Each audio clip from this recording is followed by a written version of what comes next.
Hola, estamos en Punto Crítico, programa de televisión de la Unidad de Medios de Comunicación de la Universidad Nacional de Colombia. Yo soy Carlos Alberto Patiño Villa, profesor titular. El profesor Francisco Gutiérrez Sanín, profesor del Instituto de Estudios Políticos y Relaciones Internacionales de la universidad, acaba de publicar este libro, Tierra, Guerra, Política, Vuelta a las Raíces, con el sello editorial Debate. Es un replanteamiento muy serio y quizás de los más interesantes y combativos del conflicto y la situación de Colombia actual. Profesor Gutiérrez Sanín, muchas gracias por estar con nosotros en Punto Crítico. Muchas gracias por la invitación, profe. Pues bueno, estoy fascinado con este libro que me lo he leído y me lo he devorado página por página. Y yo quiero arrancar preguntándole pues algo que usted plantea desde el principio de su texto, y es la pregunta básica es ¿por qué volver a las raíces? ¿Por qué volver a replantear esta relación entre el argumento principal que es la desigualdad agraria, la tenencia de la tierra y el conflicto armado? Yo creo que hay dos razones básicas, de hecho tres. La primera es que esa relación entre desigualdad agraria y conflicto armado se ha enunciado muchas veces, pero de manera muy sorprendente, y cuando me fui profundamente, digamos, a la literatura, me encontré con que no se había demostrado, con que se suponía que era una cuestión obvia. Y digamos, la segunda es cuando uno pone juntas la literatura colombiana y la literatura internacional, resulta que divergen de una manera impresionante. La literatura colombiana dice tierra, tierra, tierra, y la literatura internacional dice especialistas en violencia o crimen o captura de rentas.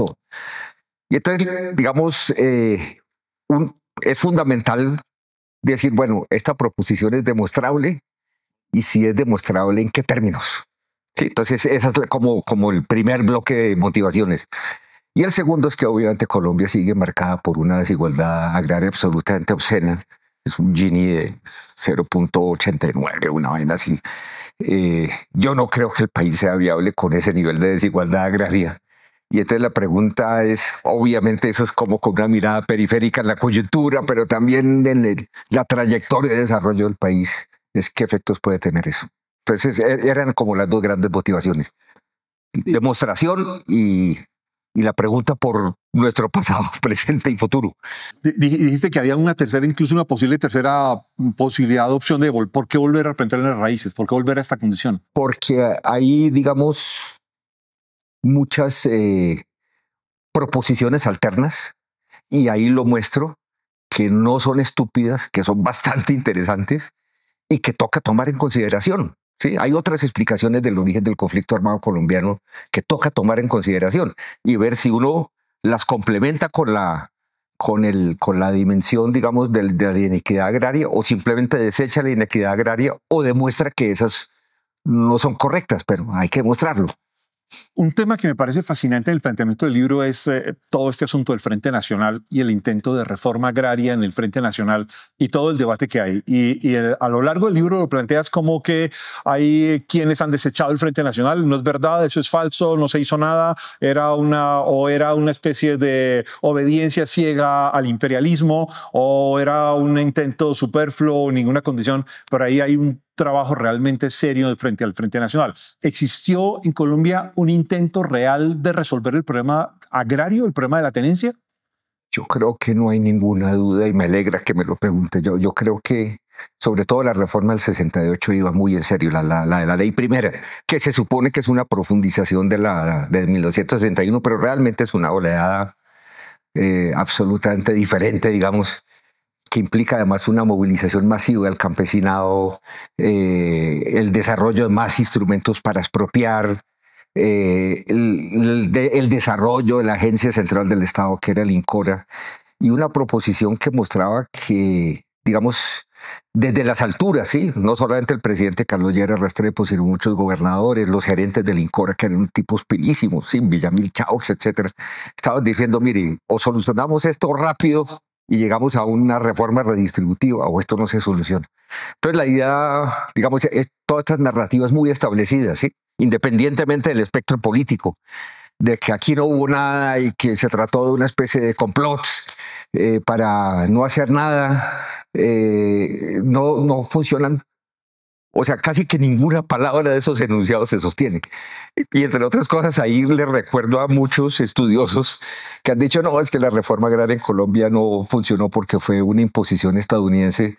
Primero, muestro que no lo fue, y en segundo lugar, muestro que muchas reformas agrarias que sí lo fueron funcionaron muy bien. Que tuvieron éxito. Tuvieron éxito. Taiwán, Corea del Sur, Japón. Entonces, no hay que hablar paja. ¿Es más como una posición ideológica? No, o más una lectura superficial de los fenómenos. Yo creo que una lectura muy superficial, que digamos, yo me imagino, todos somos ideológicos, bueno, etcétera, sí. Pero es una lectura muy superficial, muy light, para mantener unas ciertas narrativas. Hablas en el libro de dos momentos de la reforma agraria, 1961, 1968. ¿Qué diferencia hay entre un momento y el otro? Digamos, en 1961 es una reforma agraria que se produce en muy buenas condiciones y que es muy floja.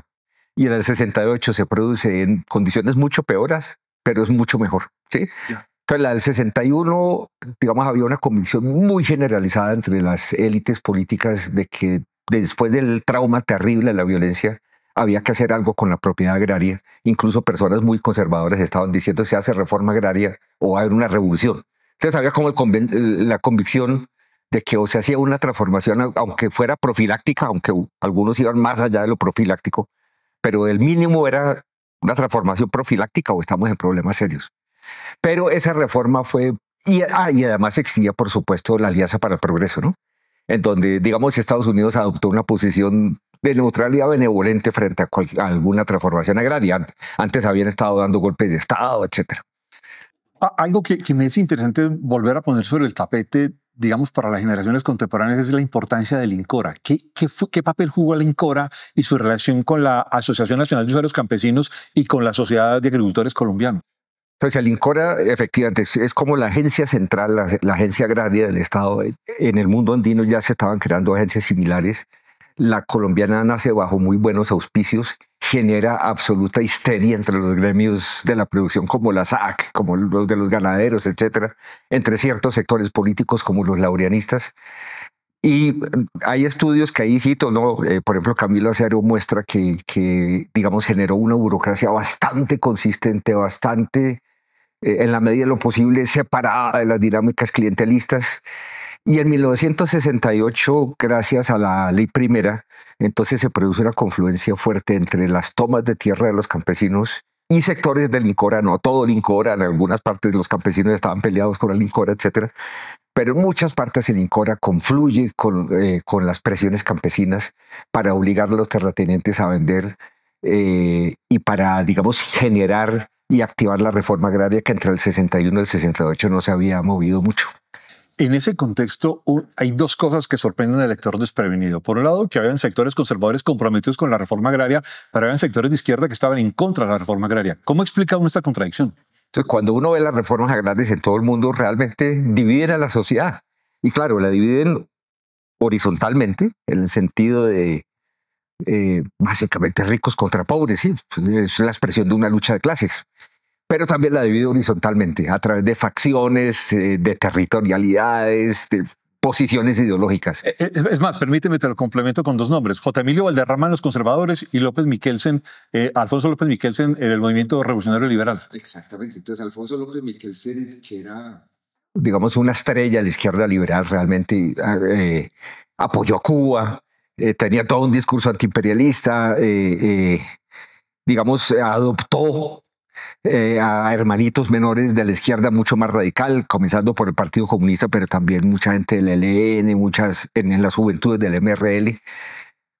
Y fue un movimiento, o sea, una vez más, no fue un engaño ni nada por el estilo, pero Alfonso López Michelsen era radicalmente antirreforma, ¿sí? Utilizando una jerga izquierdista durante la década de los 60 y después un poquito quitándose la careta como amigo de sus políticos ganaderos, ya cuando se acerca a la presidencia y cuando gobierna. Y por otra parte, J. Emilio Valderrama, él tiene una tesis de grado, Carlos, una tesis de grado muy interesante, muy linda, de su grado en Derecho, que es pregrado, pero le decían doctorado, ¿no? Por eso es que todos los colombianos todos eran doctores. Todos eran doctores, exacto. Y es una tesis en donde el tipo dice que había que hacer la reforma agraria por razones de moral cristiana. es una expresión de una convicción profunda. Y es, digamos, un conservador que ya durante el gobierno de Misael Pastrana, que era digamos, un gobierno bien anticampesino, pero él es el primer ministro de Agricultura y defiende los acuerdos con la NUC hasta que finalmente sale. Pero fue un tipo fiel digamos, a esas ideas de la necesidad de una transformación agraria. Me toca repetirte la pregunta ahora porque además es que esta explicación entre J. Emilio Valderrama y López Miquelsen es muy impresionante porque un dirigente conservador muy reconocido, sobre todo, por ejemplo, en Antioquia y en el occidente del país, claro, obvio, y López Miquelsen con una gran ascendencia del país que además fue presidente, hay una especie de desconocimiento, no sé si a propósito de nuevo, frente a este periodo tan importante del Frente Nacional. Yo creo que hay digamos, hay vacíos de conocimiento que yo traté de paliar, pero que hay... Sí, aquí Super C me planteó uno de mis caballitos de batalla favoritos porque hay un discurso comodón espantoso que dice que el conflicto colombiano está sobrediagnosticado. Y uno rasca la superficie y los vacíos de conocimiento son absolutamente brutales. Son absolutamente brutales. Y cuando uno se mete, digamos, en serio y a fondo en el archivo, empieza a encontrar cosas maravillosas que tumban muchos lugares comunes en distintos, digamos, distintas clases de lugares comunes, pero los tumban. Porque además es que termina siendo muy contradictorio y muy emocionante en la lectura encontrar la oposición de la izquierda de unos sectores de la izquierda frente a la reforma agraria que coincidían con los leuranistas, por ejemplo, frente al asunto de no a la reforma agraria e impulsar la idea de las colonizaciones o cosas parecidas frente a esta condición y una posición de ciertos sectores conservadores frente a una idea progresista con respecto a la reforma agraria. Así es. Y entonces por eso es que, digamos, en los países en que sí se ha podido hacer una reforma agraria redistributiva, o lo hicieron autoritarios, como muestra Albertus, etcétera, las gentes que cito ahí, o lo hicieron en contextos democráticos en donde por circunstancias específicas las fuerzas políticas se alinearon. Entonces, por ejemplo, en 1948 en Italia, hicieron una reforma agraria masiva promocionada por los comunistas, pero los de la democracia cristiana dijeron: ustedes no van a hacer esa reforma solitos, nosotros la vamos a hacer aún más radical que ustedes. Sí, y era un partido muy corrupto, etcétera, muy parecido, digamos, un poco al glorioso Partido Liberal. Y se pusieron al frente de la cosa y generaron una reforma agraria excelente. Algo que es una característica que a mí me parece muy emocionante del libro es que además te metes con un asunto de metodología de investigación, con planteamiento central, con hipótesis, con hipótesis centrales y variables, con una consideración frente a la metodología, algo que no es muy usual en este tipo de trabajos en nuestro medio. ¿Cómo se concibe este trabajo de investigación en esa perspectiva? Entonces, digamos, hay este texto de Tasha Farfield, que es un texto excelente, que me aclara y digamos, me organizó una convicción profunda que yo tenía, y es que demostrar una proposición no es sencillo, implica varios pasos. Uno es acopiar la evidencia a favor, la otra es acopiar la evidencia en contra.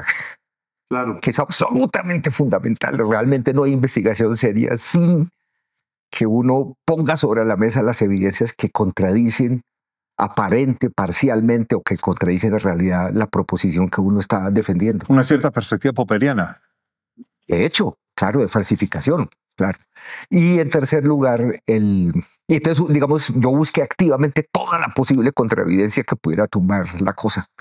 Y en tercer lugar, la idea de que, digamos, demostrar una proposición también significa dialogar con las mejores proposiciones alternas. ¿Sí? Es decir, que uno tiene que tomar en serio la posibilidad de que uno no tenga la razón y de que alguna otra proposición sea cierta y dialogar con ella. En esa perspectiva, esto es muy frecuente, digamos, en nuestro medio porque ha habido como una especie de posición, no sé si facilona o de desconocimiento, que es las metodologías y los debates frente a las perspectivas, los debates globales suelen ser muy circunscritos, muy encerrados, muy parroquiales. ¿Cómo evaluar esa diferencia entre una perspectiva y otra? Sí, yo creo que hay algo de parroquialismo y yo creo que hay algo de desgreño metodológico. Yo creo que sería la expresión, en el sentido de considerar que lo que yo digo es absolutamente cierto y no hay que demostrarlo porque es obvio y el que no se dé cuenta es un pobre pendejo, básicamente. Volvamos al tema de contenido. Hay un tema que es el periodo de la violencia, la reforma agraria, y luego vienen los ciclos de violencia o los ciclos, digamos, de reinicio. Una forma también que en alguna parte del libro dice eso es como una especie de sinónimo frente a una guerra civil o lo que está en esa condición, y el surgimiento de las guerrillas agrarias. ¿Qué transita de una cosa a la otra? Lo que yo muestro ahí es que hay un elemento de estructura y otro elemento de agencia, ¿sí? Entonces, el elemento de estructura es que los campesinos realmente estaban bajo una presión absolutamente brutal generada por 4 tipos de desigualdades, ¿sí? Que son una concentración de la tierra que ya en ese entonces era obscena, sin conflicto armado, etcétera. Ya en ese entonces era absolutamente obscena. Hay un gringo pilísimo, Soles, midió esa cosa y llegó a la conclusión de que el Gini estaba alrededor de 0.84. Eso hace que un país sea inviable. Segundo, la colonización, que fue la gran propuesta de los gremios de la producción, de la SAC, de los ganaderos. Para evitar la reforma. Para evitar la reforma. Y entonces decía, no, en Colombia hay cantidad de tierras y mandemos a la gente a la periferia. Entonces fue, digamos, un cambalache de un tipo de desigualdad por otra, falta de acceso a la tierra por falta de acceso al Estado, digamos, para ponerlo en esos términos. En tercer lugar, un déficit representacional que en el Frente Nacional realmente logró moderar mucho con la creación de la NUC, pero con la destrucción de la NUC, el pacto, en la práctica, digamos, no la destrucción, sino la exclusión de la NUC en el pacto de Chicoral, ese efecto se pierde. Y en cuarto lugar, el tema del campesino matable, ¿sí? Que, digamos, durante el ciclo de la violencia habían matado en masa a los campesinos y siguieron siendo, digamos, figuras matables. Y verdad que eso es un peso histórico brutal sobre la trayectoria de desarrollo colombiano, que matar a un campesino es, digamos, un costo lateral que se puede asumir para el tipo de gobernanza la colombiana. Claro. Pero muestro que eso, digamos, eso generó incentivos para la salida por abajo, pero también hubo incentivos para la salida por arriba. Accediendo a los medios violentos. Exactamente, ¿sí? Básicamente élites vulnerables, élites que eran poderosas, que tenían articulación con el Estado, pero que digamos sentían que tenían amenazas existenciales y a la vez que no podían confiar del todo solamente en la coerción pública y por consiguiente necesitaban el acceso privado a los grandes medios de violencia. Un término novedoso es élites vulnerables. ¿Qué son élites vulnerables? Es eso exactamente, que digamos es una élite económica, tiene poder, pero por otra parte enfrenta o percibe que enfrenta amenazas existenciales, en el caso, por ejemplo, de los ganaderos, abigeato, invasiones de tierras, secuestro, después las guerrillas, y por otra parte no confía del todo, o a veces incluso ni siquiera puede demandar del todo la coerción pública y por consiguiente necesita y demanda el acceso privado a los grandes medios de violencia, que es una demanda insaciable que está anclada en el periodo y que no termina hoy. Hoy sigue vigente esa cosa. ¿Sí? Sigue moviéndose igual. Sigue, y esa demanda sigue estando vivita y coleando.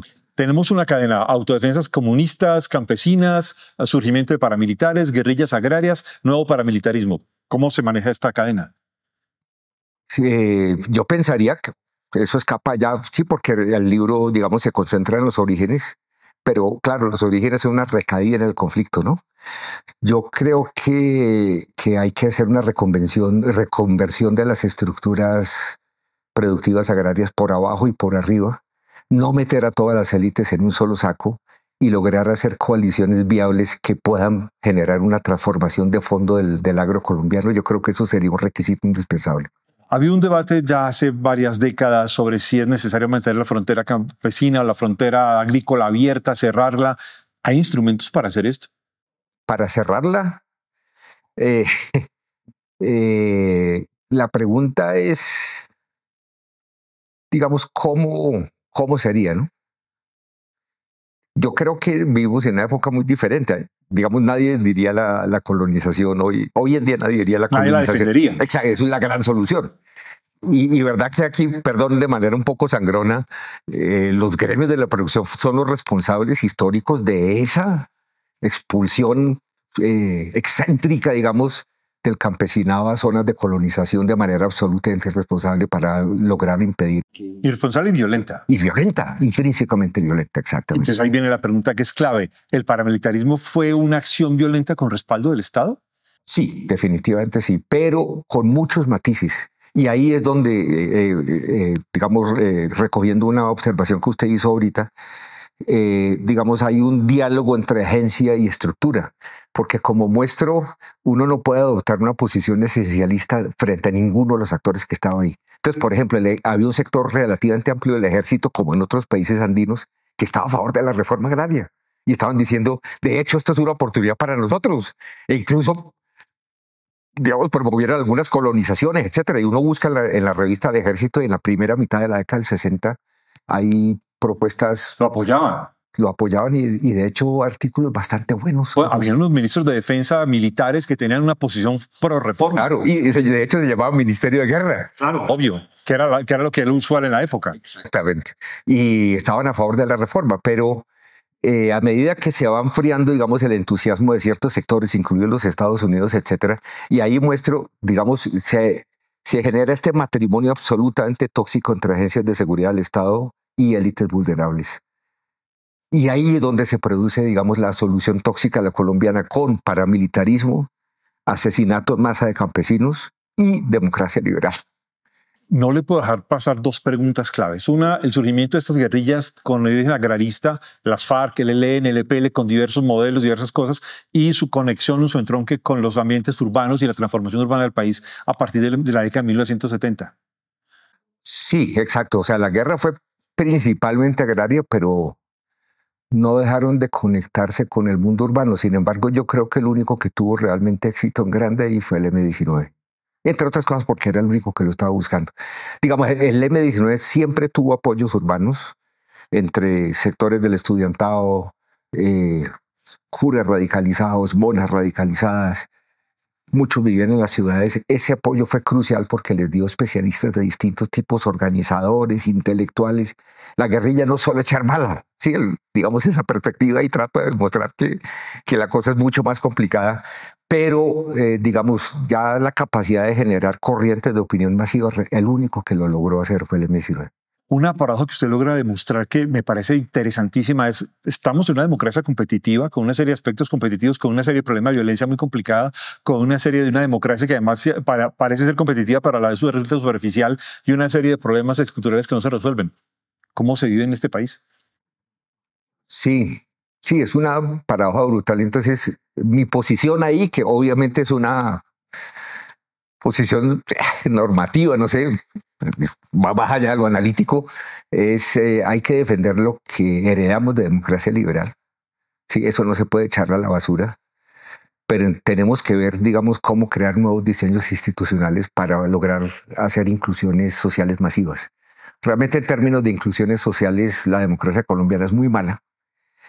Tiene que aprender a hacerlo para que todos puedan ganar, ¿sí? Pero por otra parte, digamos, montarnos en el carro de las soluciones autoritarias puede llevarnos a un infierno peor del que hemos vivido. Pero, digamos, sí, digamos, respondiendo a la cosa de fondo que su merced dice, Colombia generó más muertos en su conflicto y más muertos por violencia desde arriba que las dictaduras genocidas estilo Argentina. Yo creo que la única excepción es Guatemala. De pronto Guatemala proporcionalmente fueron más matones que nosotros, pero la capacidad extraordinaria, y eso muestra, digamos, esa desigualdad increíble, ¿sí? Con el campesino matable, con sí, el peligrosismo anticampesino que se desarrolló en esos años, digamos, el grado, el costo en términos de homicidio, etcétera, de violencia desde arriba contra la población civil colombiana y en particular contra los civiles es una cosa inverosímil. Y tuvo lugar en medio de una democracia que no fue de papel, fue que no es de mentiras. No es de mentiras. Mi última pregunta es esta. Su propuesta de subtítulo es La vuelta a las raíces. Venimos de un proceso de paz con las FARC de 2016 a hoy, y aunque el libro y la investigación es en otro momento anterior a la Colombia contemporánea, la pregunta es, ¿hemos aprendido la lección o no hemos aprendido la lección? No, Carlos, yo creo que no. Fíjese que, y yo creo que de hecho en ciertas formas hemos desaprendido, con todos sus límites y todo el palo que le han dado a los del Frente Nacional, muchas veces con mucha razón, sí. Pero con todos sus límites eran políticos que sabían y que habían además aprendido con una marca de fuego debido a la violencia con B mayúscula, que si no cedían algo, el país se volvió invivible. No había cómo llegar a un acuerdo. Exactamente, a ningún acuerdo. Y hay que recordar, y yo en el libro lo muestro, que todas las guerrillas, los primeros grupos de paramilitares, todos mantuvieron la puerta medio abierta, la FARC hasta muy tarde, el M-19 hasta su octavo congreso en el 82. ¿Sí? Quizás la excepción sea el ELN, ¿sí? Y eso explica en parte por qué estamos donde estamos. Exactamente. Claro. Sí, que ellos sí querían era otra cosa. Pero una buena parte, digamos, de la experiencia armada colombiana decía, oiga, si me abren un espaciecito aquí, de pronto podemos conversar. Y muestro que cuando les cierran la puerta en las narices, ahí es donde nos metemos al problema. Profesor Gutiérrez, muchas gracias por estar con nosotros en Punto Crítico. Muy amable. Muchas gracias a usted por la invitación y por la conversación. Gracias. Los esperamos en una próxima emisión de Punto Crítico. Muchas gracias.